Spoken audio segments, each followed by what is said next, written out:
지난해 미국에서는 한국 냉동김밥이 품절대란이 될 만큼 SNS를 뜨겁게 달궜습니다. 여전히 쇼츠에서는 김밥을 처음 먹은 외국인이 It's so good.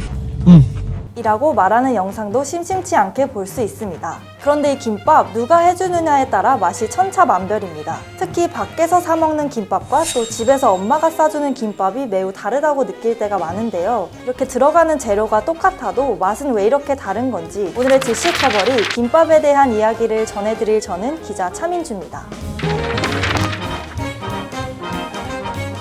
1970, 80년대에 집김밥은 새벽에 일어나 재료를 준비해야 하는 손이 많이 가는 음식이어서 소풍 등 특별한 날에만 먹는 음식이었습니다. 김이나 햄 등 재료들이 또 비싼 것도 한몫을 했는데요. 당시 파는 김밥은 지금처럼 다양한 재료들로 만든 음식이 아니어서 구성이 단순했습니다. 그래서 되려 집김밥이 설레임 또는 편안함을 주는 음식으로 여겨졌습니다. 기본적으로 집 김밥과 바깥 김밥을 비교해보면 들어가는 재료들은 햄, 단무지, 시금치 등으로 크게 다르지 않습니다.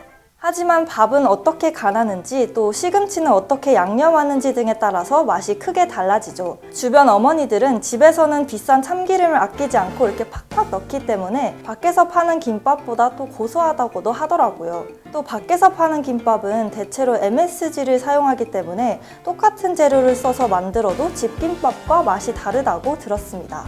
여기까지는 대략 우리가 예상할 수 있는 답변입니다. 그런데 왜 어떤 사람들은 집김밥이 바깥 김밥보다 더 맛있다고 느끼는 걸까요? 제 주변에서는 역시 엄마가 싸주는 김밥이 최고다 라는 말을 종종 듣곤 했는데요. 그 이유는 김밥 재료로 인한 맛 외에도 맛을 좌우하는 다양한 요인들이 있기 때문이라고 합니다. 그중 하나가 바로 편안함입니다. 김밥 얘기하다가 뜬금없이 편안함이라는 단어가 왜 나오나 싶을 수 있지만 실제로 사람의 심리는 혀가 느끼는 맛에 큰 영향을 준다고 합니다.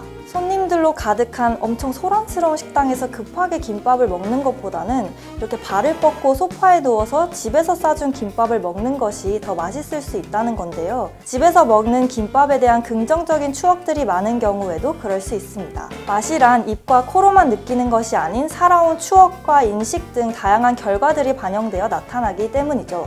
다른 사람들의 의견도 궁금해서 대한민국 김밥 홍보대사를 하고 있는 최락훈 셰프님에게도 물어봤습니다. 이 입맛이라는 거는 엄청난 그 변수들이 있습니다.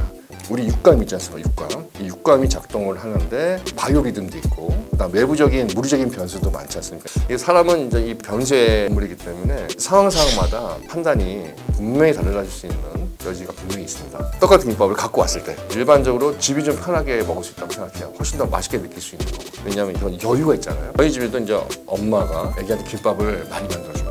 집에서도 엄마 김밥이 제일 맛있다고 합니다. 저는 바깥 김밥, 내가 안 만든 김밥, 본인이 노동을 해서 만든 음식은 그렇게 맛있지 않아요. 그뿐만 아니라 예전과 달리 새우튀김 김밥, 와사비 크래미 김밥, 멸치 고추 김밥 등 김밥 종류가 굉장히 다양해지면서 밖에서 파는 김밥이 더 맛있다고 답하는 사람들도 많았습니다. 집에서는 먹기 어려운 그런 다양한 재료들을 쓰기 때문입니다. 저는 김밥 하면 어릴 적 소풍을 가던 기억이 떠오르는데요. 굉장히 설레고 또 즐거웠던 기억이어서 아직 집김밥을 먹을 때 밖에서 먹는 것보다 훨씬 맛있다고 느끼는 것 같습니다. 소풍 때만 먹었던 귀한 김밥이 프랜차이즈 확장으로 인해 이제는 저렴한 요깃거리가 되면서 그런 것 같은데요. 가게 김밥에 들어가는 재료들은 그램수로 정확히 계량돼 공장식으로 통일화되는 것도 있어 조금 맛이 덜하다고 느껴지는 것 같습니다. 그래서 저는 집김밥이 더 맛있다에 한 표 던지겠습니다. 반박시 시청자분들의 말씀이 맞습니다. 지금까지 디시커버리 김밥 편이었습니다.